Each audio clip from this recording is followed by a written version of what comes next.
think we're live. All right, everybody. Those of you who joined me this evening, those of you who will be watching or listening to this video, all of these 5 videos, after the fact, thank you for keeping me company in this read aloud, read along. So before we start tonight, this is going to be a really brief reading, the 5th chapter, the final chapter. But feel free to chat with each other in the little chat box. And then also, if YouTube, for whatever reason, kicks me out, just hang in there. I will resume recording in just a matter of moments. So, let's get right into it. The conclusion of A Christmas Carol. This is Stave 5, the end of it. Yes, and the bedpost was his own. The bed was his own. The room was his own. Best and happiest of all, the time before him was his own to make amends in. I will live in the past, the present, and the future, Scrooge repeated as he scrambled out of bed. The spirits of all three shall strive within me. Oh, Jacob Marley, heaven and the Christmas time be praised for this. I say it on my knees, old Jacob, on my knees. He was so fluttered and so glowing with his good intentions that his broken voice would scarcely answer to his call. He had been sobbing violently in his conflict with the spirit, and his face was wet with tears. "They are not torn down," cried Scrooge, folding one of his bed curtains in his arms. "They are not torn down, rings and all. They are here. I am here. The shadows of the things that would have been may be dispelled. They will be. I know they will." His hands were busy with his garments all this time, turning them inside out, putting them on upside down, tearing them, mislaying them, making them parties to every kind of extravagance. "I don't know what to do," cried Scrooge, laughing and crying in the same breath, and making a perfect Laocoon of himself with his stockings. "I am as light as a feather. I am as happy as an angel. I am as merry as a schoolboy. I am as giddy as a drunken man. A Merry Christmas to everybody. A Happy New Year to all the world. Hallo here! Whoop! Hallo!" He had frisked into the sitting room and was now standing there, perfectly winded. "There's the saucepan that the gruel was in," cried Scrooge, starting off again and frisking round the fireplace. "There's the door by which the ghost of Jacob Marley entered. There's the corner where the ghost of Christmas present sat. There's the window where I saw the wandering spirits. It's all right. It's all true. It all happened. Ha ha!"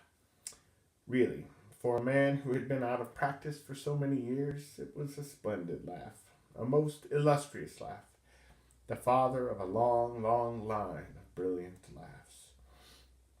"I don't know what day of the month it is," said Scrooge. "I don't know how long I've been among the spirits. I don't know anything. I'm quite a baby. Never mind, I don't care. I'd rather be a baby. Hallo, whoop, hallo here!" He was checked in his transports by the churches ringing out the lustiest peals he had ever heard. Clash, clang, hammer, ding, dong, bell. Bell, dong, ding, hammer, clang, clash. Oh, glorious, glorious. Running to the window, he opened it and put out his head. No fog, no mist. Clear, bright, jovial, stirring, cold. Cold, piping for the blood to dance to. Golden sunlight, heavenly sky, sweet, fresh air, merry bells. Oh, glorious, glorious. "What's today?" cried Scrooge, calling downward to a boy in Sunday clothes, who perhaps had loitered in to look about him. "Eh?" returned the boy with all his might of wonder. "What's today, my fine fellow?" said Scrooge. "Today," replied the boy. "Why, Christmas Day." "It's Christmas Day," said Scrooge to himself. "I haven't missed it. The spirits have done it all in one night. They can do anything they like. Of course they can. Of course they can. Hallo, my fine fellow." "Hallo," returned the boy. "Do you know the poulterers in the next street but one at the corner?" Scrooge inquired. "I should hope I did," replied the lad. "An intelligent boy," said Scrooge. "A remarkable boy. Do you know whether they've sold the prize turkey that was hanging up there? Not the little prize turkey, the big one. What, the one as big as me? Returned the boy. What a delightful boy, said Scrooge. It's a pleasure to talk to him. Yes, my buck. It's hanging there now, replied the boy. Is it? Said Scrooge. Go and buy it. Walk, exclaimed the boy. No, no, said Scrooge. I am in earnest. Go and buy it, and tell him to bring it here, that I may give them the direction where to take it. Come back with the man, and I'll give you a shilling. Come back with him in less than 5 minutes, and I'll give you half a crown. The boy was off like a shot. He must have had a steady hand at the trigger who could have got off a shot half so fast. I'll send it to Bob Cratchit's, whispered Scrooge, rubbing his hands and splitting with a laugh. He shan't know who sends it. It's twice the size of Tiny Tim. Joe Miller never made such a joke as sending it to Bob's will be. The hand in which he wrote the address was not a steady one, but write it he did somehow, and went downstairs to open the street door, ready for the coming of the poulterer's man. As he stood there, waiting his arrival, the knocker caught his eye. I shall love it as long as I live, cried Scrooge, patting it with his hand. I scarcely ever looked at it before. What an honest expression it has in its face. It's a wonderful knocker. Here's the turkey. Hello, Whoop. How are you? Merry Christmas. It was a turkey. He never could have stood upon his legs, that bird. He would have snapped them short off in a minute, like sticks of sealing wax. Why, it's impossible to carry that to Camden Town, said Scrooge. You must have a cab. The chuckle with which he said this, and the chuckle with which he paid for the turkey, and the chuckle with which he paid for the cab, and the chuckle with which he recompensed the boy, were only to be exceeded by the chuckle with which he sat down breathless in his chair again, and chuckled till he cried. Shaving was not an easy task, for his hand continued to shake very much, and shaving requires attention, even when you don't dance while you are at it. But if he had cut off the end of his nose, he would have put a piece of sticking plaster over it and been quite satisfied. He dressed himself all in his best, and at last got out into the streets. The people were by this time pouring forth, as he had seen them with the ghost of Christmas present, and walking with his hands behind him, Scrooge regarded everyone with a delighted smile. He looked so irresistibly pleasant, in a word, that 3 or 4 good-humored fellows said, Good morning, sir, and Merry Christmas to you. And Scrooge said often afterwards that of all the blithe sounds he had ever heard, those were the blithest in his ears. He had not gone far, when coming on towards him, he beheld the portly gentleman who had walked into his counting-house the day before, and said, Scrooge and Marley's, I believe. It sent a pang across his heart to think how this old gentleman would look upon him when they met, but he knew what path lay straight before him, and he took it. My dear sir, said Scrooge, quickening his pace, and taking the old gentleman by both his hands, how do you do? I hope you succeeded yesterday. It was very kind of you. A Merry Christmas to you, sir. Mr. Scrooge? Yes, said Scrooge, that is my name, and I fear it may not be pleasant to you.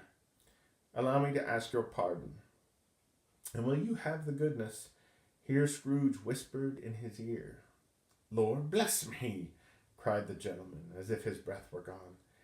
My dear Mr. Scrooge, are you serious? If you please, said Scrooge, not a farthing less. A great many back payments are included in it, I assure you. Will you do me that favor? My dear sir, said the other, shaking hands with him, I don't know what to say to such munificent...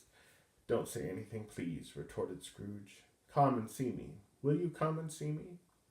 I will, cried the old gentleman, and it was clear he meant to do it. Thank ye, said Scrooge. I am much obliged to you. I thank you 50 times. Bless you.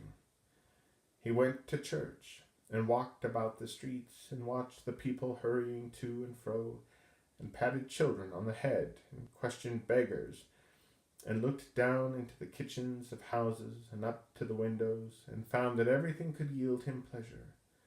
He had never dreamed that any walk, that anything, could give him so much happiness.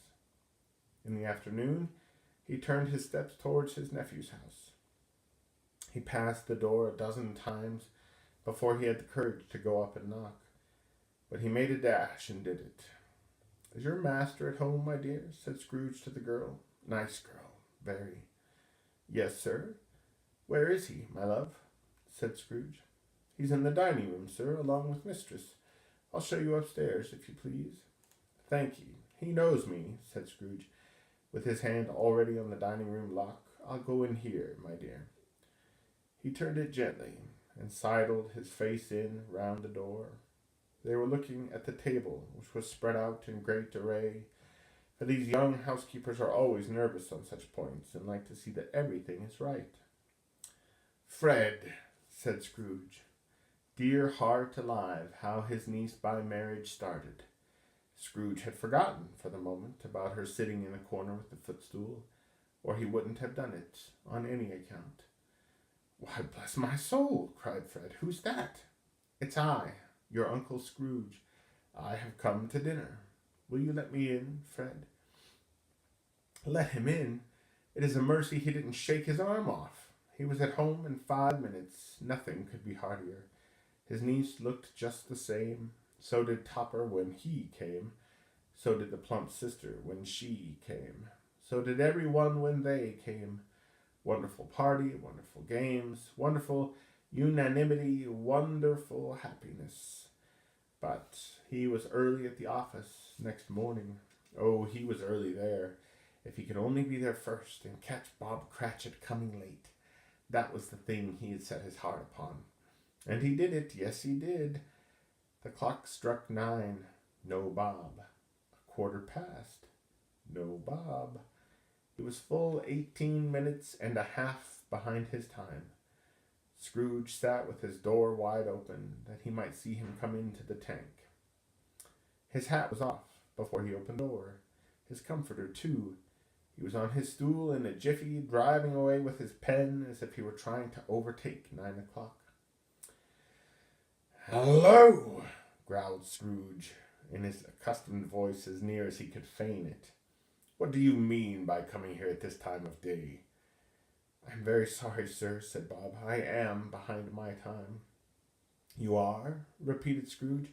"Yes, I think you are. Step this way, if you please." "It's only once a year, sir," pleaded Bob, appearing from the tank. "It shall not be repeated. I was making rather merry yesterday, sir." "Now, I'll tell you what, my friend," said Scrooge. "I am not going to stand this sort of thing any longer. And therefore," he continued, leaping from his stool and giving Bob such a dig in the waistcoat that he staggered back into the tank again, "and therefore I am about to raise your salary." Bob trembled and got a little nearer to the ruler. He had a momentary idea of knocking Scrooge down with it, holding him and calling to the people in the court for help and a straight waistcoat. "A Merry Christmas, Bob," said Scrooge with an earnestness that could not be mistaken, as he clapped him on the back. "A merrier Christmas, Bob, my good fellow, than I have given you for many a year. I'll raise your salary and endeavor to assist your struggling family.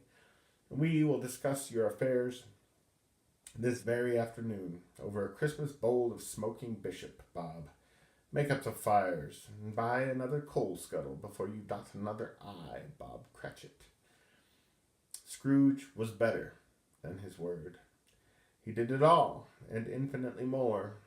And to Tiny Tim, who did not die, he was a second father. He became as good a friend, as good a master, and as good a man as the good old city knew, or any other good old city, town, or borough in the good old world. Some people laughed to see the alteration in him, but he let them laugh, and little heeded them, for he was wise enough to know that nothing ever happened on this globe for good, at which some people do not have their fill of laughter in the outset. And knowing that such as these would be blind anyway, he thought it quite as well that they should wrinkle up their eyes in grins as have the malady in less attractive forms. His own heart laughed, and that was quite enough for him. He had no further intercourse with spirits, but lived upon the total abstinence principle, ever afterwards. And it was always said of him that he knew how to keep Christmas well, if any man alive possessed the knowledge. May that be truly said of us and all of us. And so, as Tiny Tim observed, God bless us, everyone. Thanks for joining me, you guys. Yeah, who knows? Maybe I'll make this a tradition. We'll see. But this was fun to read my way through this book with all of you. So, again, thanks for joining me, and I will see you in a new video very soon. Adios.